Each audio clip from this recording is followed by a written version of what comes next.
Right now, there are dozens of refugee youth in Las Vegas who need a mentor to help them adjust to the unknowns of a new country. In a story you only see on Fox 5, our Victoria Saha shares the story of how mentorship is helping one refugee who is still settling into the Vegas area. Ola is 20 years old. A lot has changed since she first arrived in Las Vegas last year. I scared to talk with everyone, and especially my English was so bad. But there was a time when words weren't needed to describe what was going on around her. We don't trust anyone. We're scared anytime somebody coming inside our home and kill us. In 2 days, we moved from Iraq. We left everything there. We just came with our clothes and the passport. Ola was just a little girl when her family left Iraq to move to Turkey, where they stayed for 10 years before making the long journey all the way here to Las Vegas. Once here, Ola didn't know what to expect, especially since taking refuge in Turkey was a struggle. We are not the Turkey people. They were saying, like, go back to your country. We don't want you here. But she was wanted at Catholic Charities of Southern Nevada, where she was paired off with a mentor in their youth refugee mentorship program. Her mentor is Air Force veteran Humi.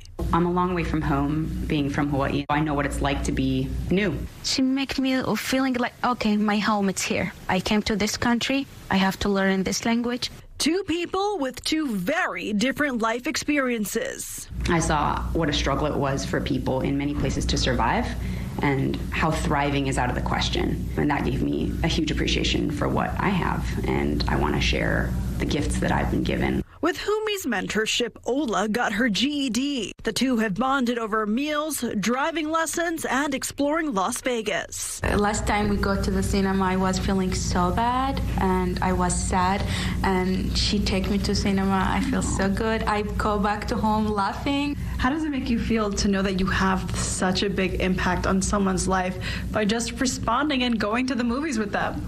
I feel really fortunate to have made this friendship and this connection. I think that it just made me aware that there are these little things that we can do just to step out of our comfort zone and to make a connection with people who may actually need help. And with so many conflicts going on in the world right now, Ola is reminded of her journey. I feel what they're feeling. I know how they are scared. Scared, but not alone. Victoria Saha, Fox 5 News, Local, Las Vegas. Catholic Charities established this program 2 years ago when the Vegas area had an Afghan refugee settle in. Right now, they do have a wait list for the program, as there are 66 refugee youth, but only 18 mentors, so they would like more adults to apply. Here is what the resettlement director had to say. You think of just any youth, right? And they need our support. They need mentors in their life. And think about refugees coming into the country that don't understand the culture. There's so much to learn. It's like this brand new world, and we need to help people navigate that. A background check is done for mentors, and if you would like to apply, we will have that information up on our website at fox5vegas.com.